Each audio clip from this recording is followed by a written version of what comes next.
Hola, ¿cómo están? Sean ustedes bienvenidos a nuestra sección En Voz de los Expertos de nuestra revista Infocon, que como saben es un espacio donde tenemos la oportunidad de charlar con personas, líderes de opinión, que son líderes de opinión a nivel nacional e internacional. Y hoy nos encontramos en la Ciudad de México, en nuestras instalaciones de Nestolicon, en nuestro sede de grabación. Y hoy tenemos la oportunidad de poder charlar con el químico Pablo Díaz Piedra, que es el jefe del área de hematología del laboratorio Carpenter. Químico Pablo, sea usted bienvenido a estas sus instalaciones y muchas gracias por aceptar esta invitación. Muchas gracias a ti, Químico Ismael, por la invitación. Les agradezco. Y bueno, esperemos que esta charla sea de lo más productiva. Seguramente así va a ser, Químico Pablo. Y bueno, para poder entrar un poquito en materia, pues a mí siempre nos ha gustado que nos diga nuestros invitados, háblenos un poquito de su trayectoria profesional. ¿Cómo ha sido desde que el químico Pablo Díaz egresa de la facultad y toda esta gran trayectoria profesional y hasta dónde hemos llegado hasta el día de hoy? Bueno, pues me vas a obligar a dar a conocer mi edad, pero bueno, ahí vamos. Fíjate que ya en el gremio Químico Ismael yo llevo 25 años. Soy egresado de la FES Zaragoza del UNAM, de la carrera de Químico Farmacéutico Biólogo. Después tuve la oportunidad de especializarme con uno de mis grandes profesores, que es el doctor Joaquín Carrillo Farga, en el área de hematología. Y a partir de ahí pues he hecho algunos posgrados en alta dirección y recientemente un doctorado en ciencias de la salud. Y he tratado de abarcar o cubrir aquellas áreas en las que la hematología ha ido evolucionando, ejemplo, diplomados en banco de sangre, en inmunología avanzada, etcétera, para tratar de dar lo mejor a los pacientes, a los médicos, que son los que nosotros atendemos en el día a día en el laboratorio Carpenter. Sí, claro, definitivamente lo que acaba de usted mencionar es de vital importancia y como todo, ¿no? La preparación continua, el crecimiento profesional y en ende personal. Y para poder entrar un poquito en materia, químico Pablo, cuéntenos así a grandes rasgos qué es la enfermedad de la diabetes. ¿Cuál es ese cáncer a nivel internacional que hoy por hoy está causando verdaderos estragos de salud? ¿Qué es esa enfermedad? Pues la diabetes como tal es una pandemia, es una enfermedad multifactorial. Aparentemente muchas veces lo relacionamos con el sobrepeso. Sin embargo, existen diferentes causas. Si nos vamos a criterios internacionales de la Asociación Americana de Diabetes específicamente, podemos definir a la diabetes como una enfermedad multifactorial en donde básicamente se traduce en una hiperglicemia. Siempre va a haber. Por diferentes causas. Puede ser una diabetes tipo 1, de tipo autoinmune. Puede ser una diabetes de tipo 2, donde hay resistencia a la insulina. Puede ser también de tipo gestacional, esos son los tres grandes grupos. Sin embargo, hay un cuarto en donde nos hablan que puede haber causas diferentes, ¿no? Por ejemplo, pancreatitis aguda, síndrome de Cushing, etc. Entonces, las causas son diversas lo que me va a llevar a una diabetes, ¿no? Síntomas, pues hay muchos. Puede ser un sobrepeso, puede ser un sedentarismo importante, puede ser hasta estrés, puede ser también, hay las grandes 4 P's que le llamamos, que es polifagia, polidipsia, poliuria y pérdida de peso. Esas son las 4 características principales de la diabetes. Ahora, como bien mencionas, es una enfermedad pues básicamente llamada pandemia, ¿no? Hoy en día a nivel mundial existen más de 500 millones de pacientes con diabetes y aquí en México, según el último dato de EnSalud, más de 18 millones de personas con diabetes. Y se espera que para el 2040 exista un 40% más de personas con diabetes. Entonces, es una pandemia. Tristemente, está la enfermedad evolucionando, sin embargo, creo que no hemos hecho lo suficiente como para prevenirla. No hay información suficiente, seguimos consumiendo cosas que no nutren, no estamos tamizando de manera adecuada. Entonces, es importante ya tomar acciones serias para prevenir este tipo de enfermedad, que va a ser una carga brutal para el sistema de salud en México. Sí, definitivamente, usted lo había mencionado y como se ha mencionado también, pues México está dentro del top 10, ¿no?, de países con este problema de salud serio. Y Químico Pablo, hablando un poquito más en una parte tan importante que es cuando uno quiere diagnosticar y dar el seguimiento adecuado a este tipo de pacientes, de las hemoglobinopatías. ¿Qué es una hemoglobinopatía y cómo puede afectar esta hemoglobinopatía en un tratamiento adecuado para un paciente diabético, en el diagnóstico y el seguimiento para un buen control? Bueno, conocer las hemoglobinopatías es muy importante. Pero también es importante conocer la base de esta enfermedad. La base de esta enfermedad es la hemoglobina, una hemoproteína, donde sabemos que la hemoglobina está conformada por 4 cadenas, 2 cadenas de globina alfa y 2 cadenas de globina no alfa. Si hay déficit de cadenas de globina producción, estamos hablando de talasemia. Si hay alguna anomalía a nivel de estas globinas, de estas cadenas de globina, estamos hablando de alguna hemoglobinopatía. Puede ser un intercambio de aminoácidos uno por otro, una deleción, una adición, etc. Entonces las hemoglobinopatías básicamente las podemos dividir en 2. Falta de producción, que se traduce en talasemias, y una hemoglobinopatía per se, que tiene que ver más como de la estructura que depende mucho de la estructura de la globina, sea alfa o sea beta. Entonces, ¿qué son las más importantes o son las que conforman a la hemoglobina? Hoy en día también es importante saber que para determinar una hemoglobina A1C o una hemoglobina glicosilada, para diagnóstico de pacientes con diabetes, es necesario saber cómo está estructurada esta hemoglobina. Y esta hemoglobina está estructurada hemoglobina mayor o A1, hemoglobina A2 o menor y hemoglobina fetal. Entonces también hay que saber cuándo o en qué momento se empiezan a desarrollar cada una de estas hemoglobinas. Entonces, a partir de ahí, uno puede saber, ok, si hay una presencia de alguna hemoglobinopatía, entonces yo tengo que tomar acciones, ya sea que utilice otro tipo de prueba, por ejemplo fructosamina, para determinar correctamente la carga glicémica que puede traer un paciente con hemoglobinopatía y poder reportar. Entonces también se traduce en que tengo que sugerirle al médico, si es que no está diagnosticado este paciente con diabetes, con alguna hemoglobinopatía, comentarle, puedes hacer una electroforesis o puedes hacer una PCR. Y Químico, ¿y es difícil diagnosticar este tipo de... O sea, encontrar esa variante de hemoglobina hoy en día es difícil y sobre todo, ¿cómo poder llegar a nivel médico y decirle, mira, hoy por hoy este paciente tiene esto y hay que tratarlo de esta manera? Bueno, de por sí ya hablar de la diabetes como tal, hablamos de cronicidad, hablamos de muchas complicaciones a nivel renal, a nivel hepático, a nivel vista oftalmológica, o sea, a nivel musculoesquelético. Entonces, de por sí ya diagnosticar ese tipo de enfermedad es difícil. Y hoy en día hablamos de diagnósticos multidisciplinarios, porque la diabetes, me voy a regresar un poquito, la diabetes, por ejemplo, de tipo 1, hay que hacer tamizaje de autoanticuerpos para ver si este paciente, poderlo tamizar de manera correcta y poderlo estratificar en la enfermedad a donde pertenece, sea diabetes tipo 1, diabetes tipo 2. Hoy en día se habla de que un paciente diabético pudiera presentar ambas enfermedades, diabetes tipo 1 y diabetes tipo 2. Entonces eso es muy interesante porque muchas veces no se estudia de manera correcta. Aquí en México o a nivel mundial también se menciona que el 40% de pacientes con diabetes tipo 2 no están bien estratificados. No son diabetes tipo 2, pudieran ser diabetes tipo 1. Y también se mencionan algunas recomendaciones para el diagnóstico, como es, si tú a partir de los 18 años presentas, por ejemplo, obesidad, y tienes antecedentes de familiares de primera línea con diabetes, es necesario que tú te tamices con autoanticuerpos. Si tú ya tienes autoanticuerpo positivo, pero no tienes todavía algún problema a nivel de glicemia, entonces el médico te tiene que poner atención.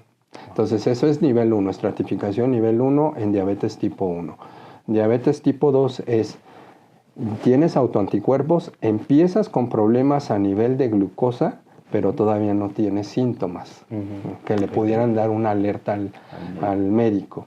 Y ya el nivel 3 es cuando sigues con los autoanticuerpos positivos, tienes ya síntomas y ya tienes un problema a nivel de glicemia. Pero eso tú lo puedes saber desde los 18 años, que es lo que recomienda la Asociación Americana de Diabetes. Ahora, en diabetes tipo 2 el seguimiento se tendría que dar después de los 35 años, si tú no tienes síntomas. Si tú no tienes síntomas después de los 35 años, tendrías que hacerte un tamizaje. La recomendación es una vez al año. Entonces, muchas veces no cumplimos con eso. No nos hacemos el famoso tamizaje, ¿no?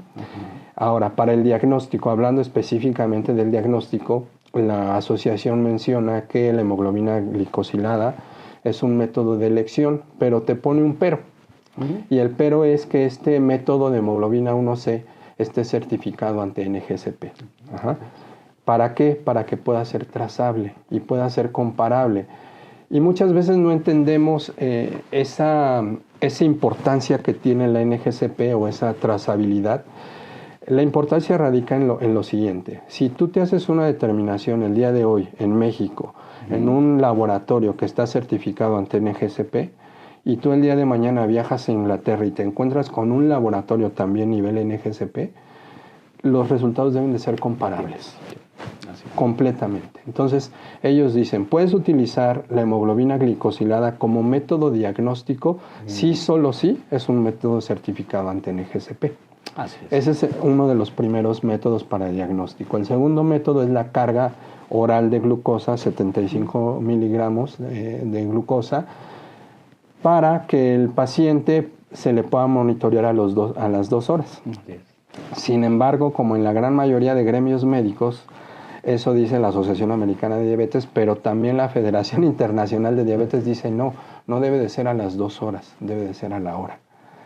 Entonces ahí hay una discrepancia. El otro método diagnóstico es que tú hagas determinación de glucosa en ayunas. Si tú detectas glucosa mayor a 126 gramos de decilitro en ayunas, ese paciente lo más seguro es que sea diabético, en 2 determinaciones diferentes. Y la última es determinar la glucosa de manera aleatoria. De manera aleatoria al paciente quiere decir que si tú detectas más de 200 miligramos de decilitro de glucosa en sangre de manera aleatoria, ese paciente se puede diagnosticar como diabético, diabetes tipo 2. Ya explicamos la diabetes tipo 1, ahora la diabetes tipo 2. Ahora vamos a hablar de la parte de hemoglobinopatías. La hemoglobinopatía más común aquí en México es la hemoglobina S. La S. La S. Y puede ser heterocigota u homocigota. Heterocigota quiere decir que solamente hay un gen afectado. Y normalmente la hemoglobina S en algunos equipos de HPLC lo marcan como ventana variante. Cuando tú tienes una ventana variante de más o menos del 30%, puedes decir sin temor a equivocarte que ese paciente se trata de un paciente heterocigoto, que vas a poder determinar la hemoglobina glicosilada porque tienes una buena concentración de hemoglobina 1C. Pero, ¿qué pasa cuando te encuentras con un paciente homocigoto? No tienes manera de determinar porque no tienes suficiente cantidad de hemoglobina 1C. Específicamente de hemoglobina 1 o mayor. Ahora, podríamos preguntarnos por qué se determina la hemoglobina 1C y por qué no la 1A o la 1B. La 1A y la 1B son hemoglobinas lábiles, es decir, que se deshacen en el torrente sanguíneo, no son tan estables. La 1C es muy estable y me ayuda a monitorear durante 3 meses cómo se ha comportado ese paciente en concentraciones de glucosa, cuánto contacto ha tenido con la glucosa. Para eso me sirve la hemoglobina 1C. Sin embargo, no todos los métodos son infalibles. Entonces, como no puedo determinar a nivel homocigoto la hemoglobina 1C en un paciente con hemoglobina S, entonces yo tengo que ir, por ejemplo, a pruebas como la fructuosamina en suero, que es muy parecida y que también me permite monitorear durante 3 meses la carga glicémica que ha tenido ese paciente. Es así de complicado. Ahora, si nos vamos a nivel determinación de hemoglobinopatías, tendríamos que irnos a diferentes métodos. Empezar desde una biometría hemática, detectar ahí si hay alguna presencia de anemia, revisar en un frotis, ver características de alguna célula que normalmente son muy características en estas hemoglobinopatías, por ejemplo la hemoglobina S, la famosa célula ENOS o media luna, etc. Si tú la detectas, tendrías que hacer una determinación adicional. Y esta determinación adicional es la más común, es la inducción de drepanocitos con ayuda de metabisulfito de sodio. Y si no, te tendrías que ir a una prueba de solubilidad de ítano. Esas son las más comunes y creo que esas son las que que están más a la mano de los laboratorios clínicos porque son más baratas. Ahora bien, si ya nos vamos a metodologías más importantes, tendríamos que irnos a electroforesis. Y entonces ahí en electroforesis, pues tienes, por ejemplo, la electroforesis de capilar, en donde ya existen bibliotecas que te ayudan a determinar qué tipo de hemoglobinopatía es, de acuerdo a la región en donde esté. Entonces eso es muy importante para nosotros como clínicos. ¿Por qué? Porque te ayuda a determinar de manera correcta qué tipo de hemoglobinopatía.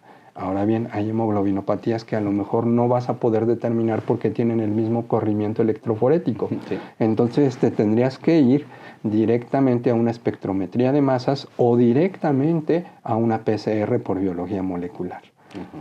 Ahora, hablemos un poquito de clasificación. La clasificación es también bastante interesante en este tipo de patologías, ya hablando estrictamente de hemoglobinopatías. Existen clasificaciones, al inicio fue por letras del abecedario. Pero se terminaron las letras del abecedario, por eso existe la hemoglobina A, la hemoglobina fetal, la 1, la 2, la S, la C, la D. Se terminan el abecedario, empiezan a combinar, ¿no? Ahora existe la S, la D, la beta, la S, etcétera, y ahora dicen, ¿cómo le hago? ¿Sí? Y entonces ahora la clasificación se basa, científica es lugar donde se determinó la hemoglobinopatía, dónde se encontró, y entonces te vas a encontrar hemoglobinopatías como, por ejemplo, hemoglobinopatías Milwaukee, Filadelfia, ¿no? Que Filadelfia. Sí. Aquí en México tenemos también, tenemos hemoglobinopatía Chiapas, también, por ahí encontrada en un grupo de la etnia Chol, me parece. Entonces ya hace algunos años también hemos registrado. Pero yo creo que la más importante hoy en día son 2 bases de datos. Esas bases de datos ya tienen datos genotípicos. Ya determinan en qué gen está la aberración, la alteración, en qué tipo de cadena. Y nada más para que nos demos una idea, en la primera base de datos hay alrededor de 1.600 hemoglobinopatías ya relacionadas, tipificadas. Y en la siguiente base de datos hay alrededor de 3.200. Entonces, el estudio de hemoglobinopatías pues es todo un arte, porque de por sí te cuesta trabajo como bioquímico clínico entender cómo se produce la hemoglobina, cómo está conformada, y después apréndete todas las 3.200 anomalías, ¿no? Ser un atlas, ¿no? Y todo, es. Así migra y todo, ¿no? Así es, químico Ismael. No, es todo como usted lo acaba de mencionar, es toda una ciencia, es todo un arte. Esa bonita interpretación, ¿no? Ya cuando el líder, el experto en la materia ve, dice, este tipo de variante de hemoglobina, por esto. Y de ahí el panorama del paciente cambia radicalmente. Es correcto. Ahí ya es todo un seguimiento, todo un tratamiento, todo un protocolo a seguir, porque, salvo su mejor opinión, ese paciente ya se trataría de forma distinta a un paciente 100% normal, ¿no? Por así decirlo. Y te voy a dar un ejemplo. Yo soy un convencido que el estudio de hemoglobinopatías se debería de incluir en los exámenes prenupciales. Sí. Exacto. El examen prenupcial, recordemos que está conformado por el famoso VDRL y el grupo sanguíneo. Y para de contar, ¿no? Pero hay países, como por ejemplo Estados Unidos, en donde tamizan para hemoglobinopatías a los padres.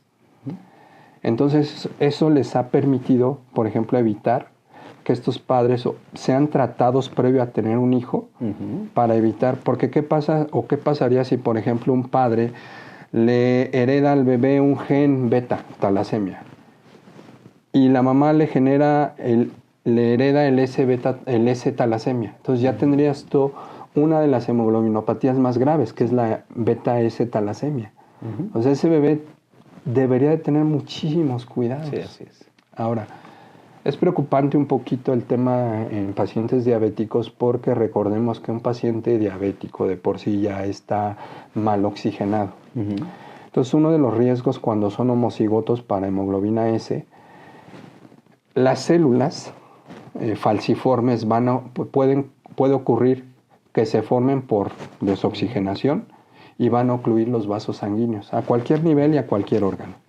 Entonces pueden llevarte a un infarto a nivel de órganos y puede ser a nivel renal, a nivel hepático, a donde tú quieras porque se ocluyó el vaso sanguíneo.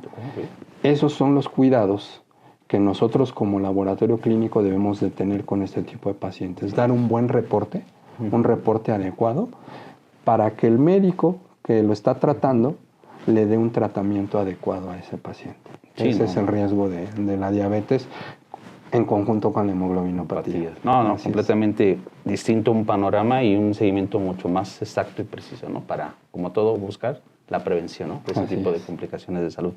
Y Químico Pablo, en cuestión de su ya vasta experiencia en cuanto a tantos años ya en el ámbito del diagnóstico y en el entorno del diagnóstico y todo lo demás, N cantidad de tecnologías que usted ha tenido la oportunidad de poder ocupar y todo. Para usted, ¿cuáles serían los requisitos necesarios que toda tecnología debería de cumplir para poder dar ese nivel de confiabilidad y de exactitud para que usted pueda plasmar con puño y letra la firma de un resultado 100% confiable? ¿Cuáles ustedes serían esas características ideales que toda tecnología debería de cumplir? ¿Te contesto como comercial o te contesto como tecnológico científico? Tecnológico científico, donde usted diga, mira, a mí me ha funcionado esto. ¿Por qué? Porque al final de cuentas yo firmo algo que al final de cuentas yo sustento que es 100% confiable, exacto, preciso, y esto al final de cuentas va a ayudar a salvar una vida o bien tener un estilo de vida adecuado. Bueno, a nivel administrativo te podría contestar que buscamos que sea bueno, bonito y barato. Las tres Bs, ¿no? Las tres Bs. Pero ya a nivel científico, tú esperas que el método tú lo puedas verificar de manera correcta. Okay. Si hablamos estrictamente de validaciones, esa validación la realiza el proveedor normalmente. Nosotros solicitamos un reporte de esa validación de método y nosotros como laboratorio estamos obligados a realizar una verificación adicional, es decir, repetir las condiciones y las pruebas que ya realizó el proveedor, pero ahora con nuestras características de ambiente, llámese humedad, temperatura, etc. Entonces, el instrumento tiene que tener primero correlación, comparable con otros métodos, que tenga sensibilidad analítica importante, que tenga especificidad, que sea de fácil manejo. Y nosotros como laboratorio nos fijamos en consideraciones adicionales, que no tenga arrastre, por ejemplo, entre muestra y muestra. Que, por ejemplo, eso no viene en las guías de hoy en día. Eso es algo adicional que nosotros realizamos como laboratorio. Y nosotros normalmente lo que hacemos también es compararnos con laboratorios que son laboratorios u hospitales que son punta de lanza en México o a nivel internacional. Ese es un debe de ser del equipo Carpermor. Y también buscamos que tengamos suficiente número de ese tipo de instrumentos en el Colegio Americano de Patólogos. Porque muchas veces es como nuestra señal. Ok, viene un equipo de determinada marca. Ok, ¿cómo está el número de participantes a nivel control de calidad externo? ¿Por qué? Porque muchas veces te topas con que no tienes grupo par. Y entonces tú no sabes si realmente estás haciendo de forma correcta la determinación. Entonces vemos esa parte también. Vuelvo a repetir, el costo, también costo-beneficio y sobre todo que tenga esa precisión que el médico necesita y que al paciente lo va a beneficiar en su tratamiento y en su diagnóstico. Eso es lo que buscamos en una metodología hoy en día. No, definitivamente requisitos indispensables y fundamentales para un laboratorio como Carpermor, sí requieren, ¿no? Tratarse de un laboratorio de alta referencia. Y por ejemplo, Químico Pablo, con esto de la pospandemia, el famoso COVID, nos ha llegado información donde se ha dicho que el verdadero trauma a un futuro próximo es derivado de todo lo que provocó el virus en pacientes diabéticos y no diabéticos, pero que sufrieron COVID. Se ha hablado mucho de que va a haber un incremento serio de los pacientes diabéticos a nivel internacional. No sé usted, en base a la información que ha recibido, en la actualización que constantemente realiza, ¿Qué nos puede comentar al respecto de esto que se han estado publicando artículos de índole nacional e internacional? Yo creo que hay mucho que comentar. Yo creo que desde el 2022 surgieron algunos artículos muy interesantes en donde, por ejemplo, hay 3 teorías. La primera teoría tiene que ver con las enzimas, las famosas enzimas AC, AC1, AC2, que tienen mucho que ver con el equilibrio renina-angiotensina. Ese es, el virus llega y se pega a esas enzimas y bueno, ya empieza ahí a duplicarse, ¿no? Esa es una primera teoría. La siguiente teoría es el uso de glucocorticoides, que necesitaban esos pacientes y que también está demostrado que el uso excesivo de ese tipo de medicamentos lo llevan a generar diabetes tipo 1, tipo 2. Ahora bien, hay otra teoría y yo creo que esa debería de ser como la teoría más aceptada, ¿no? Aparte de la de enzimas, que tiene que ver con la inflamación severa. Recordemos que la inflamación severa me va a llevar también a producir autoanticuerpos. Normalmente los linfocitos B los los perdimos de vista, pero debimos de haber tomado en cuenta tanto linfocitos T como B. Los linfocitos B son los encargados de producir autoanticuerpos contra las células beta del páncreas. Esa es una de las teorías también más aceptadas. Entonces hay 3 teorías. Ahora bien, está también demostrado en diferentes artículos científicos que efectivamente un paciente, sobre todo aquellos que eran prediabéticos, pasaron a ser diabéticos. Pero seguramente fue por esa tormenta de citocinas que se dio esa desregulación a nivel inmunológico que existía y pues nadie peló, o sea, nadie dijo. De hecho, también hablando un poquito más allá, se menciona que aquellos pacientes que se salvaron de sepsis van a tener una prevalencia en cuanto a vida se refiere de 5 años. Eso es lo que se espera, ¿no? Y ahorita pues no los hemos cubierto todavía, pero mucho tiene que ver con el sistema inmunológico.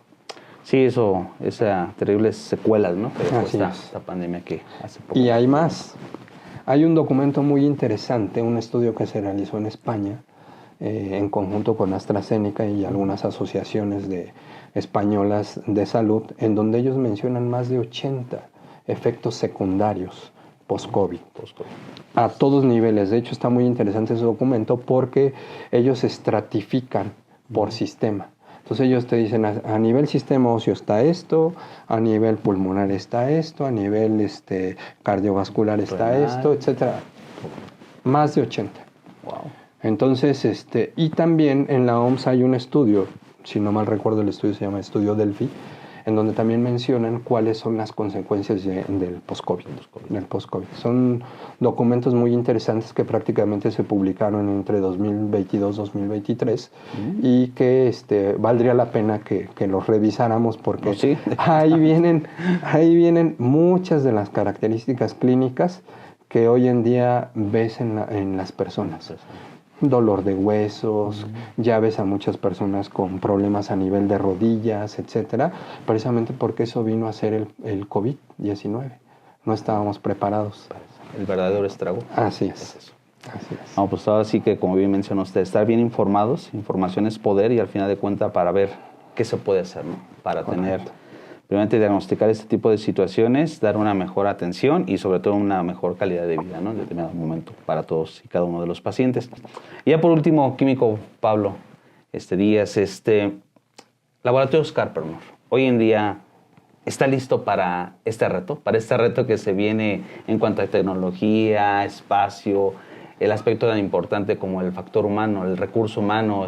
Carpernor está para estar esos niveles de atención que hoy por día lo han posicionado como un laboratorio de referencia a nivel nacional e internacional, ya que también ha sido reconocido en varios países del mundo. ¿Carpernor está listo para lo que se presenta hoy y lo que se viene en un futuro próximo?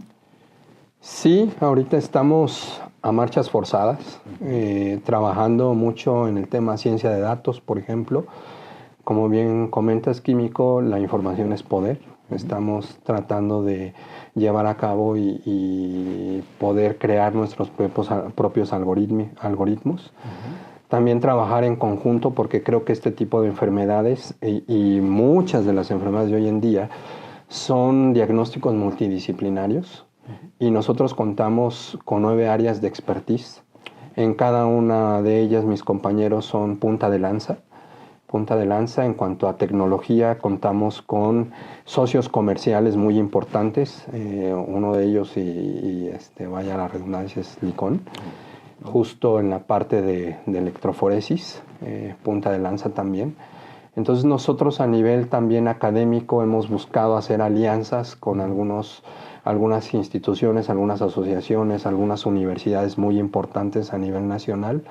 Y a nivel académico somos gente que normalmente nos estamos preparando continuamente, porque creemos en que la evolución en el área de la salud a partir de la pandemia y un poquito antes ha sido acelerada. O sea, es meterte no nada más a la parte de normas, de guías, de la patología, mecanismos, es meterte también a ver cómo viene la parte de ciencia de datos, meterte un poco a ver cómo vienen los sistemas informáticos.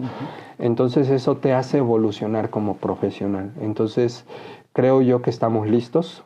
Creo que Carpermore siempre ha sido punta de lanza en algunas metodologías. Y básicamente me atrevo a decir que contamos con los mejores profesionales calificados como responsables y guías de cada una de sus áreas de expertise.